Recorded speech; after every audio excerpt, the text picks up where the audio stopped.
very quickly, the work on seed and on agriculture that we do is both to bring into the concrete the ideas of living in an earth democracy.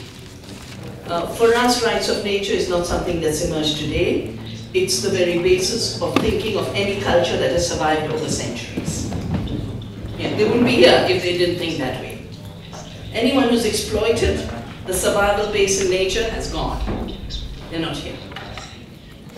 And we are at that strange moment, and I'm so grateful to, I think you pointed out Spanish and Southern European experience, because we often ignore the fact that the world is collapsing and the survival of the human species is at stake.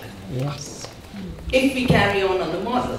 And the strange thing is precisely when the old model is collapsing, it's getting a new life.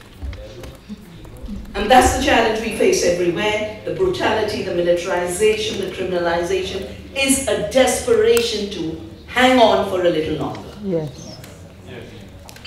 So the way we've defined living as parts of the earth, not its masters and owners, is through an earth democracy, through the practice of earth democracy, based on the three pillars of living economies, a transition to living economies from the killing economies, living democracies from democracies that are not working, and living cultures from every kind of culture that is killing our spirit, putting us in competition with each other, all the religious conflicts worldwide, everything. I'm not going into detail because 10 minutes you can't go into detail, but I'm sure the telegraphic analysis you'll figure out. So we've based our work on earth democracy, both on keeping the ancient wisdom and the larger vision as the guiding force, but then not hanging in the abstract, because that's the problem. Words have become the problem. We cling too much to words, and then we fight each other over words. So we bring it to, and I'm so grateful to the Daughters of the Corn for making us realize it's about life, it's not about rights. So, taking the context of life, we focused on seed freedom, food freedom, land freedom, water freedom, and the freedom of knowledge and the freedom of the mind. And in the land, of course, the forests are involved, the biodiversity is involved. And each of these freedoms is first a freedom of nature. So the seed freedom is first a freedom of the seed and biodiversity to evolve into the future. Because every aspect of biodiversity comes from seed. It could be a human seed, it could be an animal seed, it could be a plant seed, but it's eventually, seed is where life begins. Food freedom is the freedom of the food, because food is living.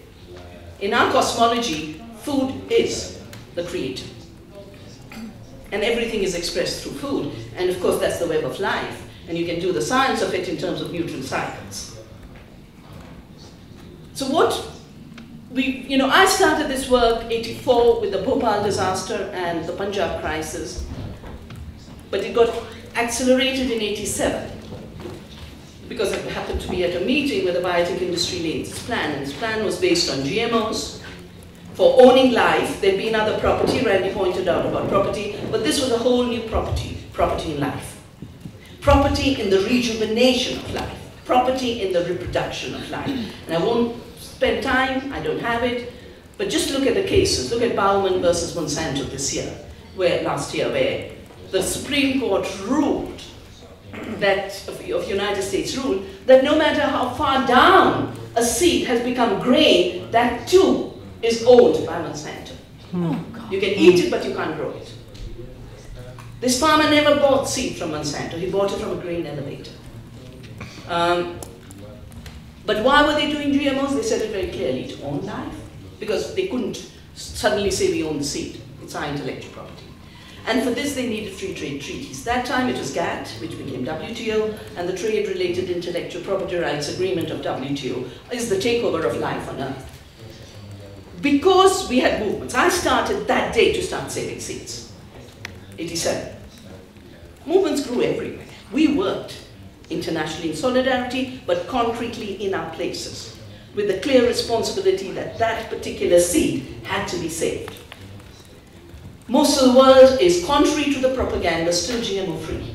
Most of the crops are still GMO-free, so they're desperate. And all new free trade treaties is to push that agenda, whether it's the Trans-Pacific Partnership or the new America-Europe thing, and I don't know how Uruguay is involved in it, but it is. So farmers can't save seed, farmers can't save biodiversity. Consumers can't have a choice what they eat, they can't know what they eat. And the two ballot initiatives of California and Washington are examples. So it is about freedom too. Freedom of life on earth, all species, all beings, freedom of producers, farmers, and freedom of all citizens having some kind of right. Now, we started to, besides saving seeds, and we've created more than 110 community seed banks, reclaiming seed as a commons and not intellectual property and private property. But we've also built movements globally. And about 2 years ago, we did a study. We said, you know, there's only one study that comes out, and it's from the industry, always showing miracles, always showing expansion. So we said, let's work on the ground and see what's the real story. And at that point, we brought out this report. This is just the executive summary. And couldn't find a better title than this, The GMO Emperor Has No Clothes. Because it's being pushed. Now our next program, and I hope all of you from different parts of the world will want to identify the hands of the clappers. You see, that's what's holding this up. Even Korea will have 5 clappers who are telling him without GMOs, food security is impossible. They are working so hard, they're working overtime, the clappers, because their livelihoods are also at stake. Currently, and you know, in this study we found that 3 promises didn't work. GMOs didn't produce more, so this is not a solution to hunger. They were supposed to reduce chemicals in agriculture, they've increased chemicals in agriculture. And yesterday the Argentinian contribution mentioned how much the use of Roundup has grown for Roundup Ready soya. And the third was, it's a very smart technology. It's such a sloppy technology, it can't even control pests. And weeds, it's created super pests and super weeds. So at every level, it is a failed technology. How does a failed technology get a life as the biggest aggression around the world? That's what we have to address. Yeah? I'm not going to try and address it now, that's what we need to address in terms of the future. The latest, of course, is this amazing push. You know, they always invent. They've invented a Mark Linus who pretended to have been a founder of the anti-GM movement. Now they've invented a man who's supposed to be a founder of Greenpeace. And then they send them around the world with all the money available to talk to congresses, to talk to parliament, to undo GMO bans, etc. And the latest push is on something called golden rice.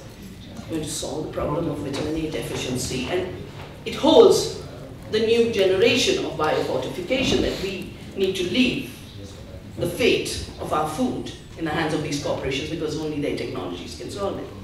So I just did a write-up and I'll just give you some figures. Golden rice produces 35 micrograms per 100 milligrams of rice. We have plants and crops, and every culture has them. If we go to the women in the Amazon, if we go to the daughters of corn, if we go anywhere in the world, we'll find hundreds of crops that provide vitamin A. And our indigenous crops that we eat on a regular basis provide 3,500% more. Yeah? More when you intensify it, and that's, I think, the real issue.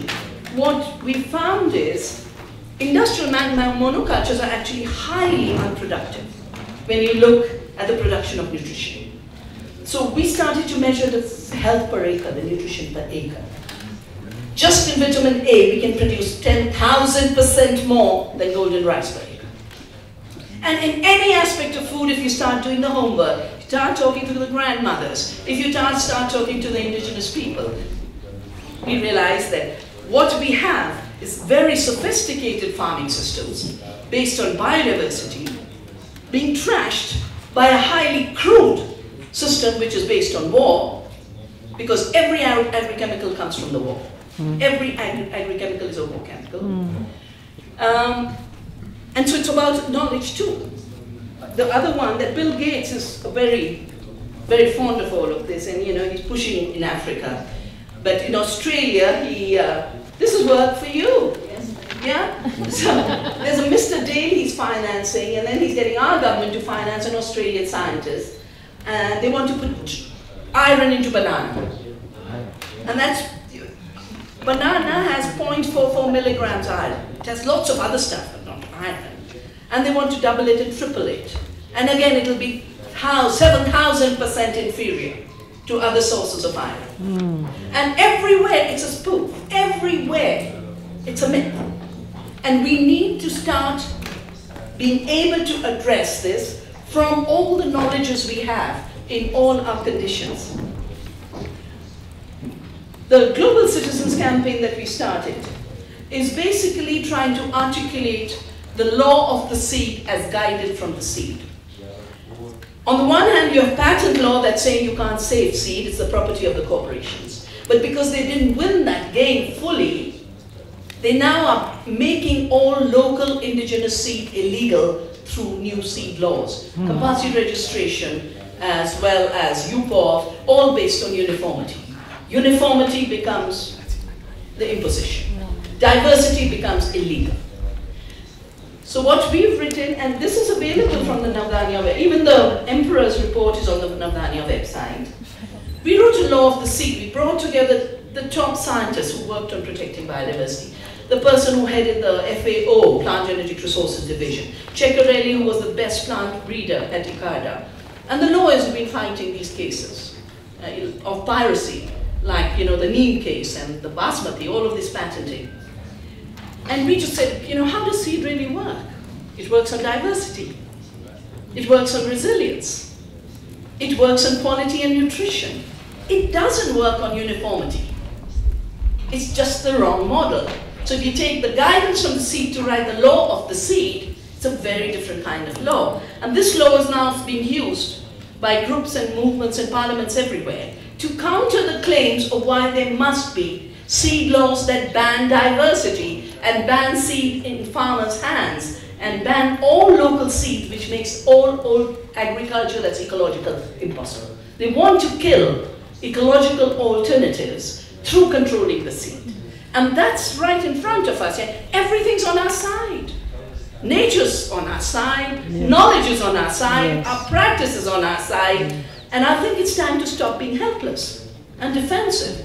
And I think you said it's time to occupy with love and generosity, but deep confidence and a deep resilience, as was articulated by our sisters from in Ecuador.